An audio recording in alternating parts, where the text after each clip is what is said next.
Thank you, Sid. Today is National Coffee Day, and I know you were just in a coffee break, so I thought I would share something with you, something common with you, since I'm not there in person. I wish I was there. And this sort of will introduce the topic of my talk, which is on physics-informed learning. And this is a problem I wanted to solve for a long time.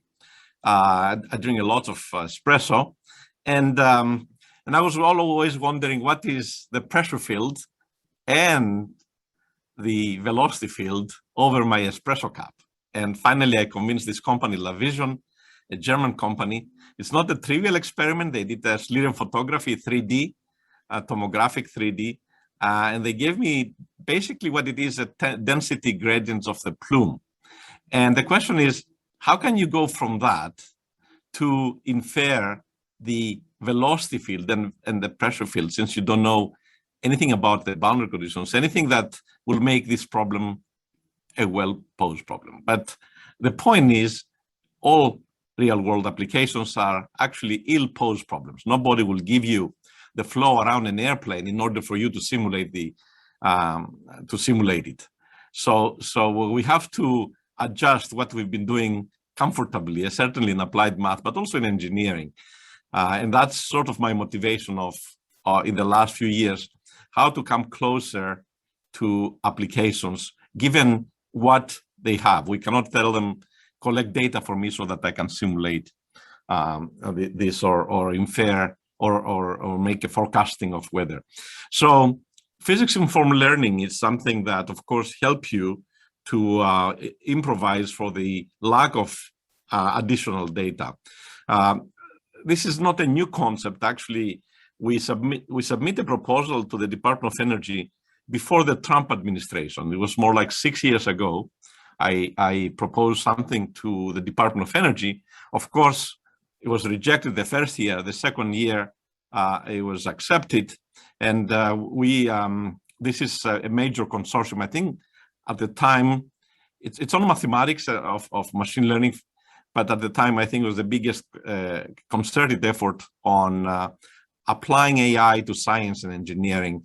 And there's good people from the national labs, from Stanford, MIT, and Santa Barbara working on all this. I direct this effort. We are now at the final year of a 5-year program.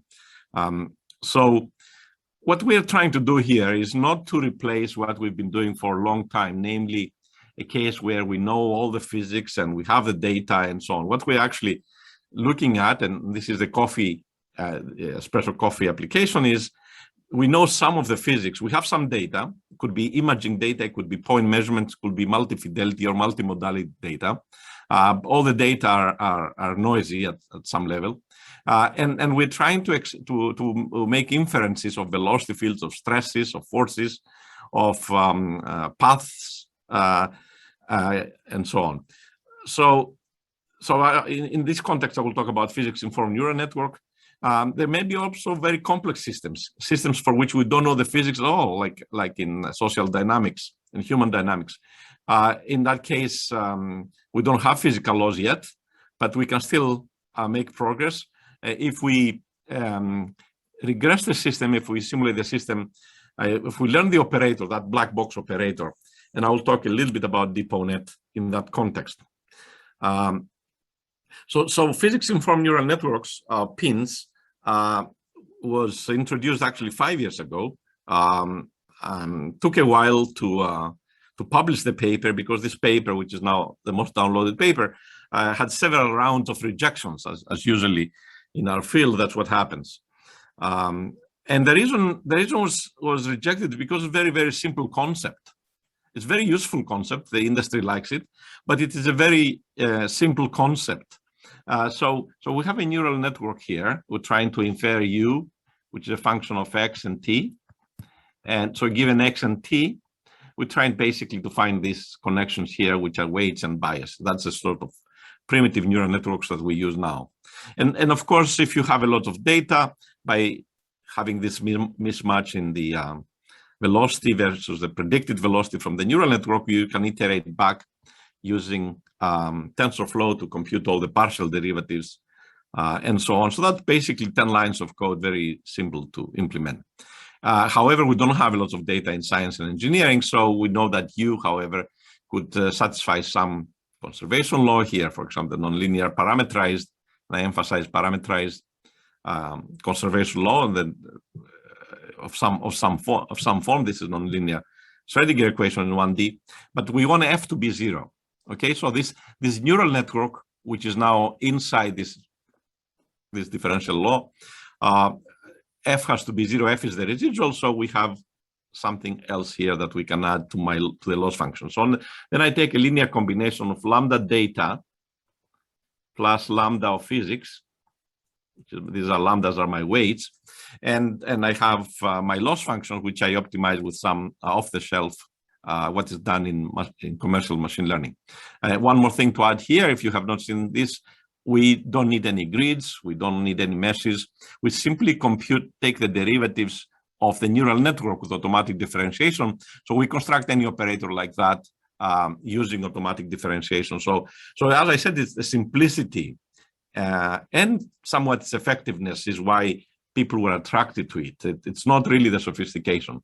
As an example, and this is an example so that I encourage all professors to actually program their ideas now, because even high school students can do that. So in this case, let's say you're trying to solve this equation and you start from t equals 0. In 10 minutes, you should be able to write a code. So for example, the standard neural network in TensorFlow will be just one line. Then we compute the residual of this equation. We take the TF gradients of in time, in space, and so on. And 10 minutes later, or shorter, you basically have your loss function, you have your solution. Now, where's the data? The data could be the initial conditions, could be the boundary conditions. Okay, we never discretize x and t. X and t are continuous variables in this xt domain. And so the black crosses are the data. You can see we have gaps in the boundary conditions. That's not an issue here. And then I need to evaluate also where is this residual BM4. So some random points. You sample the domain in my red crosses, if you can see, that's where I compute this and f. So you're done. That's it. It's a very simple concept. There have been a lot of extensions to it. There's theoretical foundations. Sid Mishra and his students have contributed to it. My group has also produced some papers. Other people around the world are now producing the mathematics of this. An effective extension is this decomposition in space-time. So we're solving the same problem, but here I have two domains. One is the dolphin, two is the blue sea. And the reason I decompose it like that is to show you that you can have arbitrary decompositions. You don't need, like in finite elements, to have convexity or convex domains and so on. But the idea here is, of course, that you have this flexibility. In domain 1, you have one neural network, which will assign to one processor. In domain 2, you have another neural network with a different activation functions, different characteristics. So you have, in multi-physics problems, you can see how useful that will be. Now, how you stitch those two domains together, we know the residual has to be 0. We know that it's C0 continuity, so we impose continuity of the residual on this red line, which is the sim between the two domains. As simple as that, just penalizing the residual across these domains.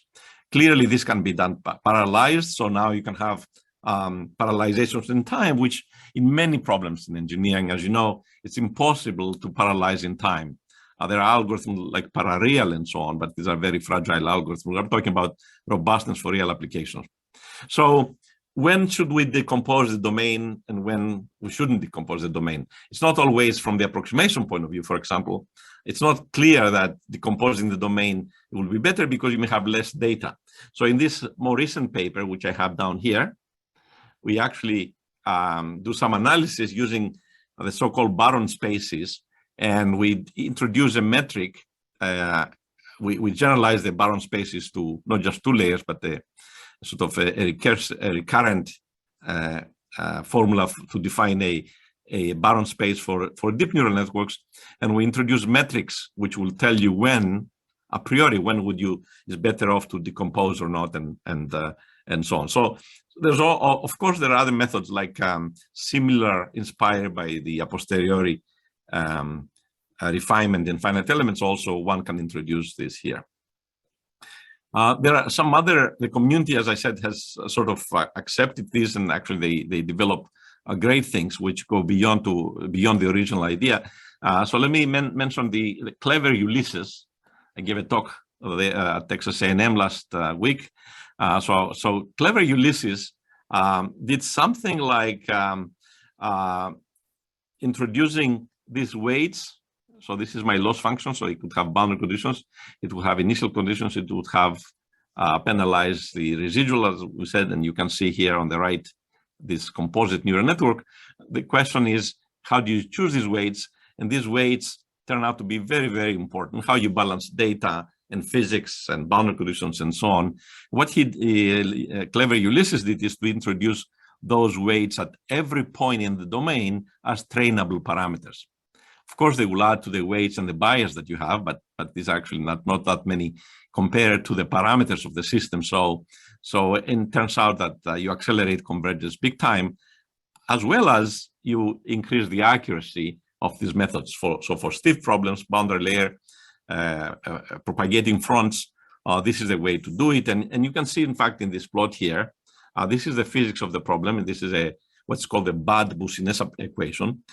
You can see the weights, which I plot here, follow the physics. In fact, the weights have a meaning. They represent some sort of effective wave numbers or frequencies in time.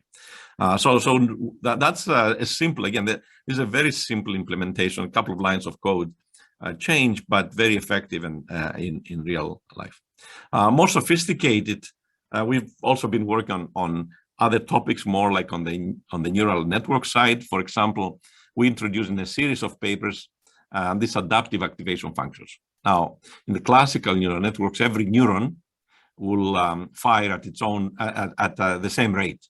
We said, why don't we have every neuron decide? The data will decide when the neuron will actually be firing. So we parameterize the activation functions. Just let's say you have hyperbolic tangent with its slope. It goes from -1 to 1, and then the slope could be arbitrary. But in this paper, the latest paper, we introduce something else. It turns out that to avoid explosive or vanishing gradients, you also have to have some noise everywhere, especially at the -1 and +1 limit of this activation function. So we introduce what we call this chronicle neural networks is a more general framework, but here I just show you these what we call the rowdy, which is the noisy activation functions. And you can see how these activation functions will adjust from one layer to the other.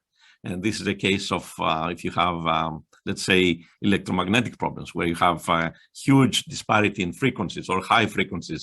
The spectral bias of neural networks could not handle that, but using activation functions like that would overcome the problem. Most importantly, in a series of papers, as I said, we prove theorems with a postdoc from MIT, from Cecile Kenzie, that by introducing these adaptive activation functions, we avoid bad minima.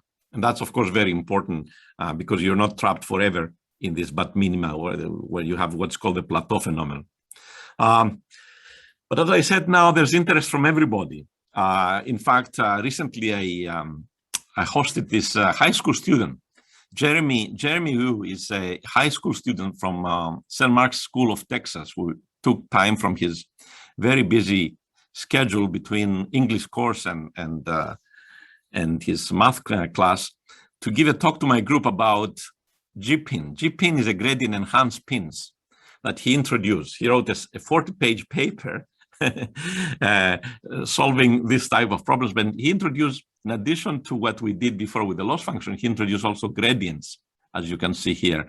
And by doing that, he improved actually the accuracy by at least an order of magnitude, and he obtained state of the art for almost all the benchmarks that my postdocs have produced in the past. So it was a kind of humble experience, I think, for everybody to see that Jeremy was already knew all about Allen-Kahn equations and all the benchmarks, but most importantly, he had the new idea.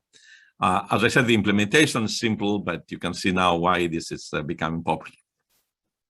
I'd like to go back to my coffee problem, and the big picture is you have some visualization somewhere. You visualize the clouds. Can you say something about the weather? Well, in this particular case, we have some flow that hits an object. And usually the flow is like this, von Karman straight behind it is a traveling wave. But here, I challenge my postdocs and say, imagine you have this arbitrary patch of dye visualization. What can you tell me quantitatively about the flow field in terms of velocity and pressure and so on? So the dye is, of course, is a passive scalar, can be treated like that. So you introduce the physics and the residual. Then you have the model for the Navier-Stokes. You can introduce arbitrary, not arbitrary, but you introduce any constraints that you have, for example, divergence free here. And again, in very quickly, in half an hour later, you can obtain, by matching the dye that you learn to the dye that is given, you can infer the velocities, you can infer the pressure. You can infer the pressure without actually having the pressure equation and so on. So this was in our science paper. We call it hidden fluid mechanics because the idea here is you have data on auxiliary variables like a dye, but you're looking for a primary variable, sort of a loose analog with hidden Markov processes. Going back to my favorite example, you can see here, this is just a slice, but it's actually in 3D. You can see here the temperature that we reconstructed, we learn it, and then correspondingly the pressure above this. And so we solve the mystery. It's now all this documented with a validation experiment, extra experiment by LaVision using particle image velocimetry that solves this mystery of so many centuries. The reason I work with LaVision is because a couple of years ago, when the pandemic started, I found this video on the web, and I asked my postdocs to see if he can quantify the velocity field and the pressure. This is now my collaborator, Thomas Berg, that he was wearing a mask, and he was trying to see what happens, how effective is the mask. So this is a nice imaging problem because you start from just this pixel. It's again Schlieren photography, basically gradients of density. And there are methods like optical flow that people have produced, and you can see a velocity field that is produced, but it's really gappy. They cannot produce the pressure, but we could produce the pressure. So this is a pressure path using this hidden fluid mechanics I show you.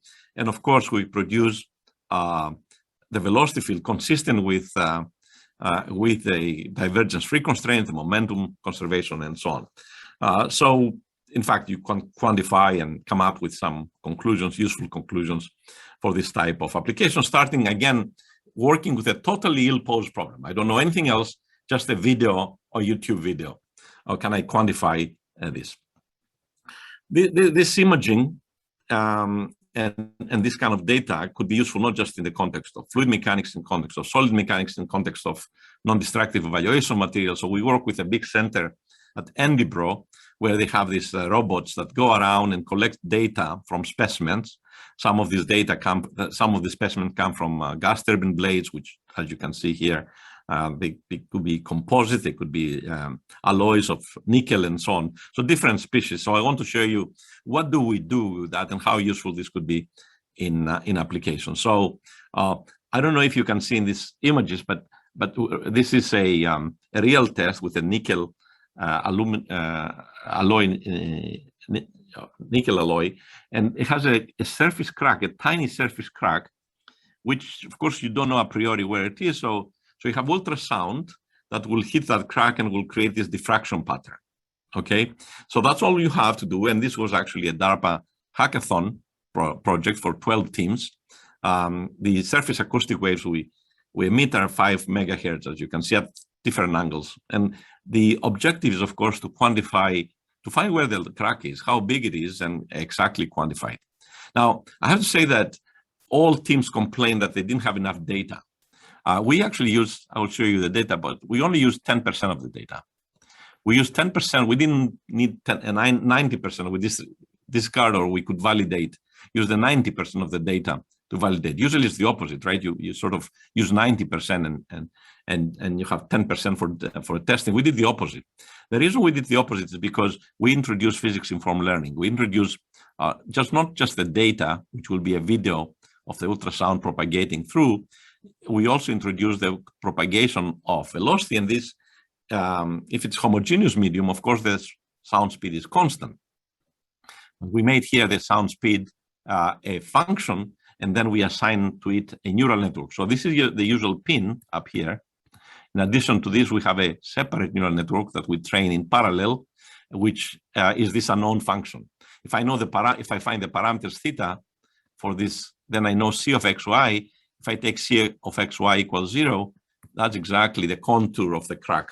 So I have, it could be that in 2D and 3D, this is a surface crack, so it's really a 2D case. So this is what I said. This is basically the device that you have. You send the ultrasound. There's a surface crack. It's a tiny crack. I don't know if you can see it here. This is the real data on the left. The PINN data is on the right. It matches exactly what is going on. We penalize just as before.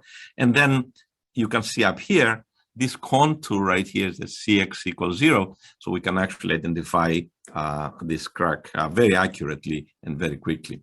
As I said, there's a lot of interest by industry because they want to get things done. There's this company, Analytica, that has bought all our patents and is buying our patents because they want to introduce this type of fast and effective ways into their workflows. By now there's an alphabet of PINNs. We have a review article here that you can learn about it. I want to talk a little more about stochastic PINNs because I want to introduce you to something new. So stochastic PINNs are based on something called GANs, generative adversarial networks, which works as follows. We're trying to train a discriminator. This was a topic introduced in 2014 by a young Goodfellow. So he did that in his PhD thesis, actually, a neuroscience major. So we're trying to introduce train this network, but we don't have a lot of data. So this will be semi-supervised learning. We have some data, but not a lot of data. So can we use another network, a generator that generates fake data, but similar to real data, and then have the discriminator, namely the network that we're trying to train to discriminate. And then in the process, we have the generator and the discriminator competing, playing this game. And when they're equally smart, the game stops. So this is well known, it's very successful. Original versions of this were not stable, but now we know that if you use the Wasserstein distance to measure the differences in PDFs between the generator and distribution, and you can penalize with the gradient and so on, you can make useful versions of this. What these plots here show is that you can actually dial in, you can target an arbitrary distribution, let's say in a hypercube R10, and you start, if I go back here, I'm sorry, if I go back here, you have to dial in the dimensionality of the noise. Okay, you start with the noise to get the generator get going. So if you know the target distribution, of course, you have the right noise, but and you can, of course, as you can see here, you can obtain this distribution in a good form. Now, if you don't know it, still it takes some time, but no matter what the distribution is on a manifold or in a hypercube and so on, eventually you will get it. So that's pretty well appreciated right now. So one can use GANs to obtain distributions using very few data, accurate distributions. Okay, so that matches this data. We use this concept for physics-informed learning for stochastic PD. So this is a toy problem. This is from Porous Media. You have something on the right-hand side, which is stochastic, the solution is stochastic, and the permeability could be stochastic, for example. So the way we set this up is we have the generator for the permeability, for the velocity field, and then we have, this is the PDF. This is the generator now for the right-hand side, generator for the boundary conditions. So this is where the physics come in, the differential equations. Then we concatenate everything into one vector coming from the generators. So we have two generators here, for example, or four. And then we have a discriminator which will discriminate from real data. This will be your data input. And of course, this will be the generated snapshots. It works very well. And one of the important things is that it scales quadratically, probably with a number of dimensions. We don't have the theory yet, but it's a very powerful. We went up to 10,000 dimensions for real problems. The reason I mention is because I want to tell you something new, which I think is very important for science and engineering. That is how you can use historical data, okay, and how you, at the same time when you're forecasting, you can actually predict with uncertainty, and that's an important topic. I know lots of people at the HA are working on it. So I wanted to show you this new result. So the idea is that we have historical data, and also we will involve, if we have some physics, we'll involve these GANs, what I just told you. We start from latent space, we dial in some noise that we feed the GAN, and then GAN takes the data, as I show you. These data are historical data. So for example, if you solve an equation, this will be the U, this will be the F, the right-hand side, okay? So having the historical data, just as I show you, GAN can generate very informative priors. Think of a Bayesian framework. So we call this the functional priors. Now, you don't need to have a lot of data to obtain your posterior. So we only have, let's say, 2 data for U, 4 data for velocity. Then we use again a generator in latent space to produce the posterior. And of course, if you have the posterior, then you're done.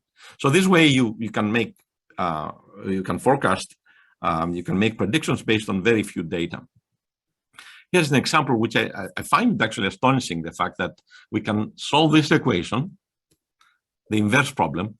Unknown is this, unknown is the velocity field, and I only have 10 measurements. I have 10 measurements here on F, you can see down here, and I only have 2 measurements on U, and KR is actually a function. So I'm trying to infer this function. I'm trying to infer this because I only have 10 measurements, and of course I try to infer the solution. So this hybrid problem, which standard solvers will not solve. However, I have some knowledge from historical data. For example, I know that my right-hand side has this type of distribution, and then my unknown permeability from historical data, it has this type of distribution. So if you know what the meta learning is, this is a form of meta learning. But down here you can see I only have 2 data for U. I have 10 data for F, and I forecast very accurately. I predict both U and F, and I predict also the totally unknown KR, except I know, of course, this distribution. What makes this possible is that this equation is enforced as an input to the GAN for the functional prior. So this is sort of the first part. If I have time, I think I have a little more time. I want to spend the rest to. You have enough time. Okay. Just go ahead. Yeah, to talk about different types of abstractions, and I was always interested to see if neural networks can approximate functionals. Functionals could be very useful. For example, here I was working with MIT students who did these simulations of a real naval a destroyer, actually, in Atlantic Sea, in Sea State 8, 20 meters waves. This is for autonomy. It was a project they were working on autonomy. And they want basically to know the 6 degrees of freedom of this. As you can see, the excitation is just, comes from a stochastic spectrum, the elevation of the sea. It's a very complicated free surface. So it takes about 1 week to do one simulation. To generate a lot of data to train a network, it will take a while. But the question is, can you actually approximate a functional using a neural network? And this question was answered a long time ago. 1993 is when the Saipenko theorem, 89 and then 93, for universal approximation of functions was published. But not many people know this Jewel paper by Chen and Chen, that they show both in one dimension, multi-dimensions, that standard neural networks can approximate a functional. So this is a functional now. This is the input here, which is a function. This is just a bias, the way they were writing at that time. And you can see that we can approximate both with a single hidden layer. Deep neural networks in the 90s were not used because, of course, it was very expensive to train. Okay, so if you know that, then you can just take off the shelf something that uses time series, sequence to sequence, and LSTM and RNN. So this will be the stochastic excitation, one instance, another instance, and you record. This is now supervised learning. There's no physics, just supervised learning, all data that you generate. It took about a couple of months, or maybe 3 months, to generate all the data. Only MIT students could do that. Maybe ETH students also can do it, but not Brown students for sure. And then after you do that, of course, you can forecast new states. So this is one stochastic excitation, 3 degrees of freedom. This is another one. And you can see the responses are not trivial. In the background, you may or may not be able to see that. CFD also gives you the heaving, the pitching, the rolling of all this. And you do that in 0.01 second as opposed to 1 week. So you can now predict in real time. There's theory that tells that you can do it. More broadly, I was interested to know if we can approximate nonlinear operators. And just like we approximate functions, all right, just like we approximate functions. So what can you do with that? Well, DeepONet, which I will introduce, is a composite neural network, which I was told recently. I was giving a talk at the neuroscience department at MIT. It works like a brain, but I'm not sure about it because I don't know anything about the brain. But it takes inputs to input. It takes the input space. Let's say you're trying to do calculus, and then the coordinate space, which will be the outputs. So there's a network we call the trunk, and there's a network that we call the branch, which is associated with the input, and those two work in sync. So just to appreciate what's the difference here, when you do image classification, you go from a finite dimensional space to a finite dimensional space. Here we're talking about infinite dimensional space, and the implications of that is that when I say here operator, nonlinear operator, I mean a system, a black box system. Actually, the paper I will show you in a second that was also produced by Chen and Chen from Fudan University, they were thinking about identifying a system, a black box system. They were not thinking about mathematical operators or PDEs necessarily. So indeed, there is such a theorem, universal approximation theorem for operators for a single layer. G is now the nonlinear continuous operator. So G of U of Y, which is the output, Y will be the output space, can be represented by this composite network, which I just introduced. There's one neural network associated with the output. So we have a continuous output space, and we have a continuous input space. U is sampled. Now U is a function, but you have to sample it in this number of sensors. As you can see here, the two networks, you cross those two networks, they work in sync together. Again, this is an approximation theorem. It has some constraints. For example, the input space V has to be a compact set. It has to be a continuous operator and so on. Later on, I will remove some of this based on recent theory. Just recall the theorem. The theorem looks like that, and then based on that, correspondingly, we have the trunk network. We have also the branch network. We tried different, in the beginning, we tried different configurations, how to exactly formulate this. The ultimate metric is, of course, the generalization error. You can approximate this and fit the data no matter what, even with very simple network. But which one generalizes the most? What architecture and what's the smallest size that will generalize? So, unfortunately, the single layer is not so effective in application, especially if you have high dimensional inputs. So we extended the theorem to replace the single layer with a deep neural networks, which we use now for more expressivity. So the branch will now be a deep neural network.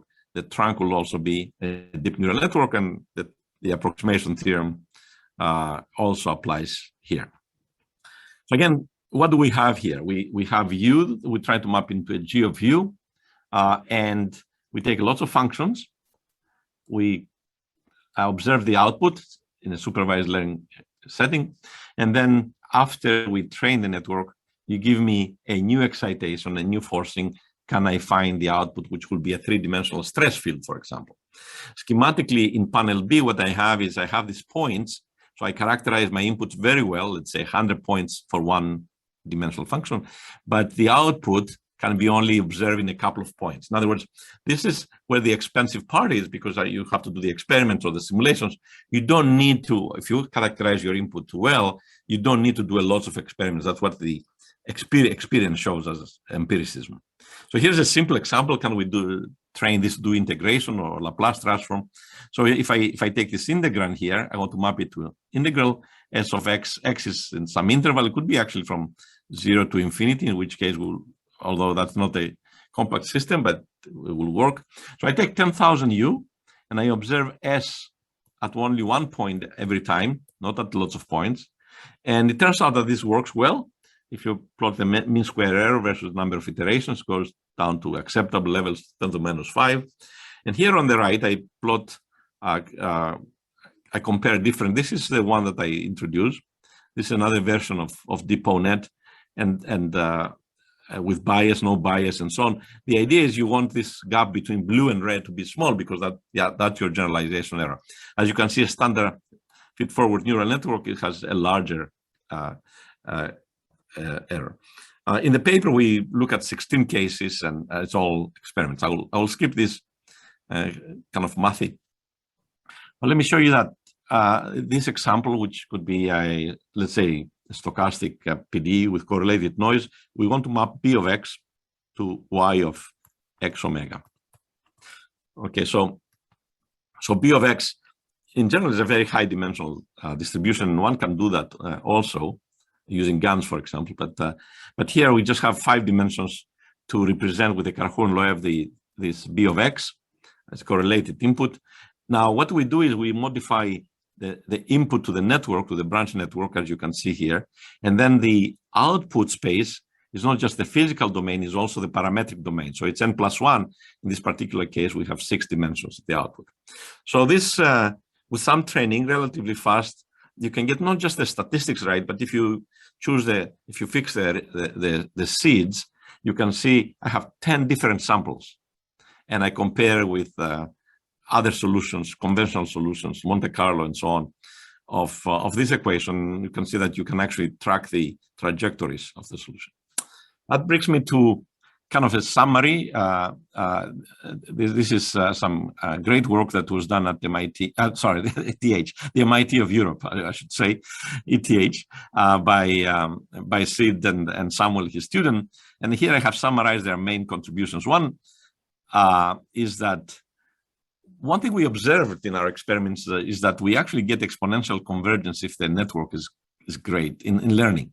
That's of course good news, because you want you're learning operators and you want to learn fast.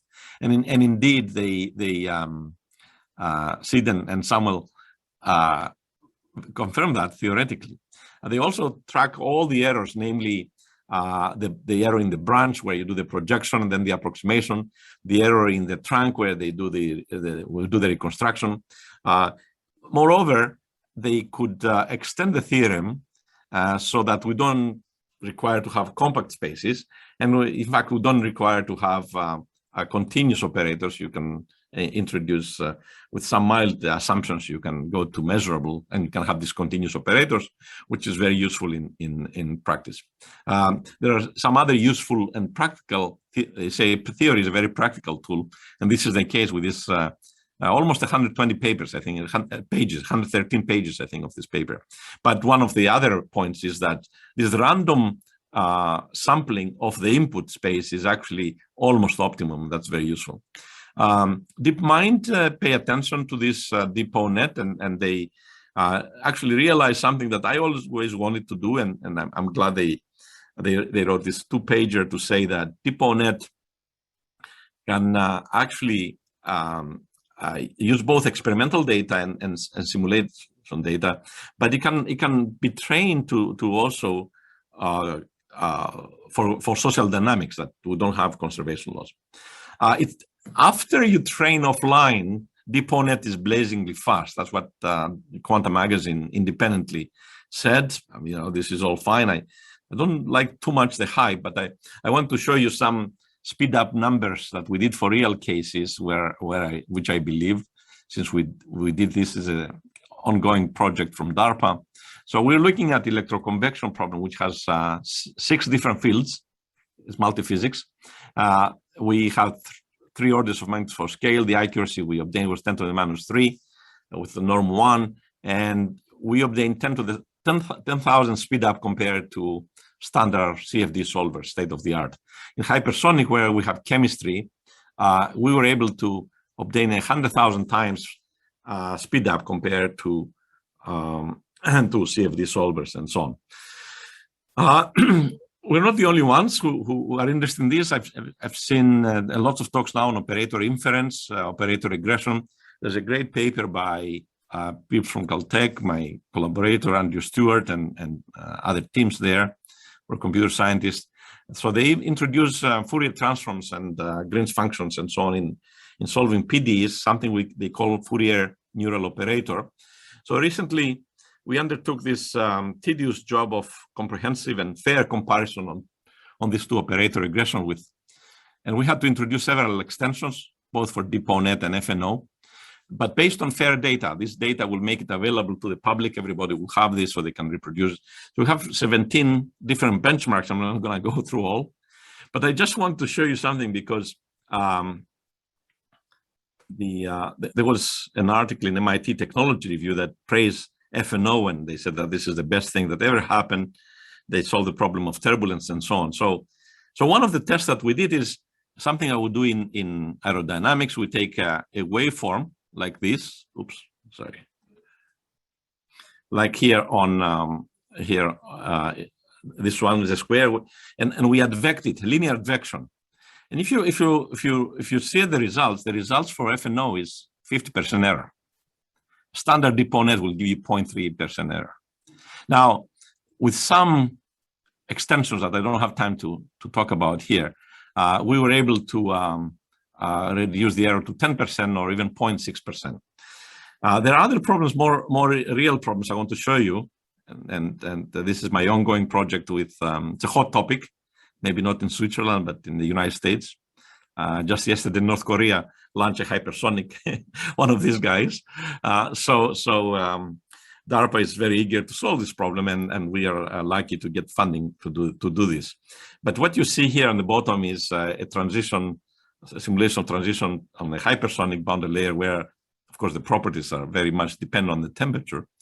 And what I wanted to show you is some comparisons I did between DeepONet and FNO. The specific problem that we're looking at is we have let's say a flat boundary layer. We have a boundary layer profile, and then we impose perturbations to that. And we want to see what happens downstream. Do we have this transition? If I play the movie here again, this is where you have a laminar flow, you can see here, and then that turns into a turbulent flow. It turns out that that's the most important point because the heat transfer there goes 200 times higher than actually in the turbulent regime. So the transition point is very tricky, so we're trying to identify that. And here I have a comprehensive comparison between DeepONet, FNO, I even use CNN, and here is the error, let's say some metric, and I put here 0 noise for ideal conditions. DeepONet is this, FNO is pretty good, CNN is pretty good, FNO, some extension is pretty good.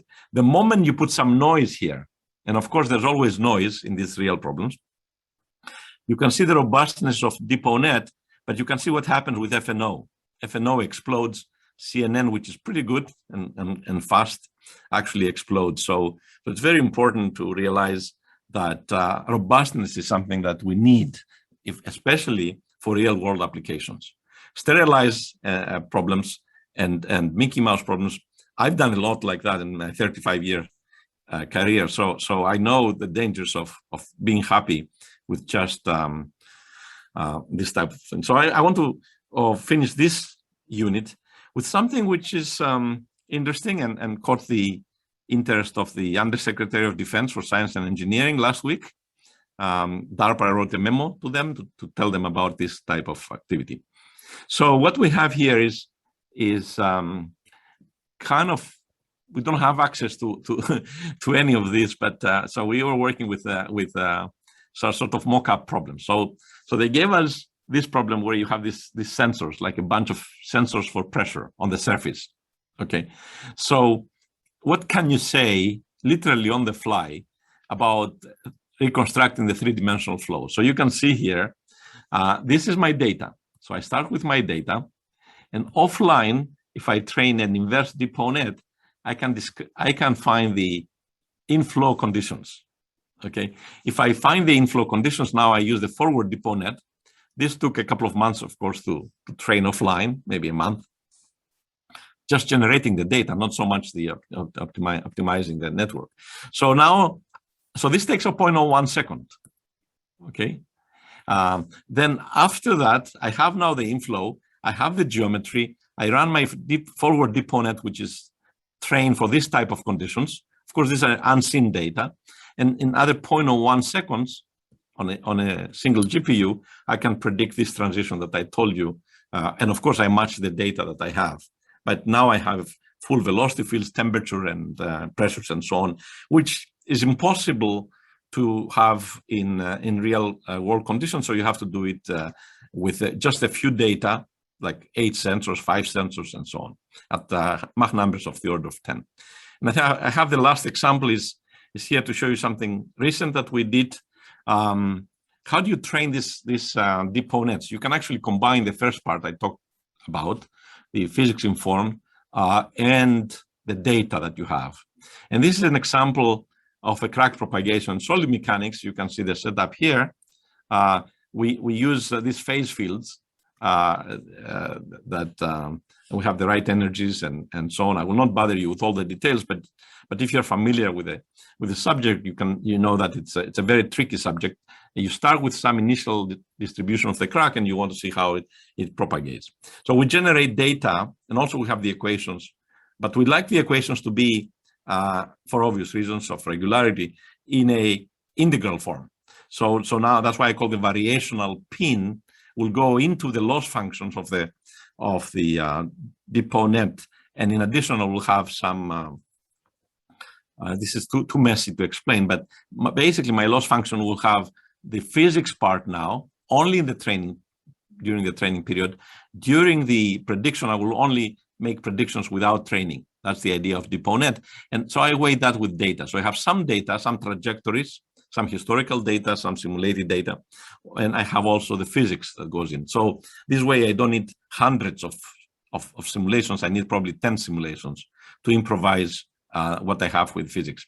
And here now I show you, actually we extrapolate outside the distribution.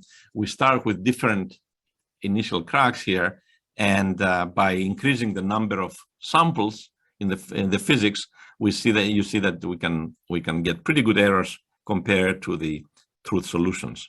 If I compare, this is the data-driven approach in DeepONet versus the hybrid approach where we have some physics, some data. Again, the accuracy is much better if you use some of the physics inside the loss function only during training. These results on the right, which are expensive to get, usually this again, 0.01 second, no matter what you do. I think this is it. I wanted to say that there is this library that people can use. It's been downloaded many thousands of times, I think 170,000 times now. But DeepXD is an open source code. It can be used for any X, stand for any PD or OD. It can also be used for DeepONet. And with this, I would like to stop here. Thank you for your attention. Thank you very much, George, for this comprehensive talk. We have some applause for you. I don't know if you can hear it, but yeah, we are all applauding. Thank you. You have time to take a couple of questions for us? Yes, of course. Yes. So please, the floor is open for questions. Are there any questions for George? No? Yes, Joseph, just give me 1 second. I need to maybe. I don't know if you can hear, but I hope so. Can you hear me? Sure. Thanks for your great talk. So I have a background in finance, and in finance we often have the problem that we have an unknown stochastic differential equation with unknown characteristics, so the vector fields are not known. And you observe one trajectory as the solution of this equation, but you don't know the input signal. Yeah. Did you consider this type of problem to reconstruct this input signal, then to learn the characteristics? Because that's a problem we are struggling with a little bit. It's not fully a generative problem. It's a problem where a filtering comes together with a generative aspect. We just published a paper with Karniadakis from MIT on something we call the generative ensemble regression. In fact, we can have pair data for given trajectories, or we can have unpaired data. In fact, that's the more difficult problem. So if you, it's called generative ensemble regression, and we address this problem. We address, we have some structure and we're missing some terms in the stochastic ODE or the generator and so on. So you can see, and we don't even know the initial distribution, so you don't know, and we have just random points from some trajectory. So we can reconstruct the entire PD, and we did that for both white Brownian noise and Levy noise, and I know you're interested in Levy noise probably. So that is a paper. It just appeared in the Science Journal of Scientific Computing. If you go with my name and generative and ensemble regression, you will see. I think there's quite a bit of what you are looking for in that paper. That's sort of the closest we came to that. If you go to Fokker-Planck and you know part of Fokker-Planck, you don't know the other. We have another paper also, but we reference that paper. So that's a good source, I think. Yeah. I'll take a look. Thank you. Sure. I can send you the paper. I actually have it because I reviewed it. Oh, thank you. Thanks for accepting it. Since I published it, it is a very good paper. So, yeah. Any further questions for George? Yes, Tim. Yes, thank you for the very nice talk. You showed us that DeepONets are much more robust to noise than FNOs. I was wondering whether you have any intuition to why this is the case.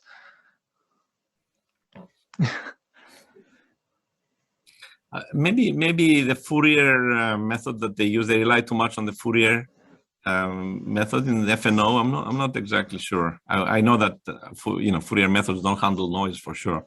That creates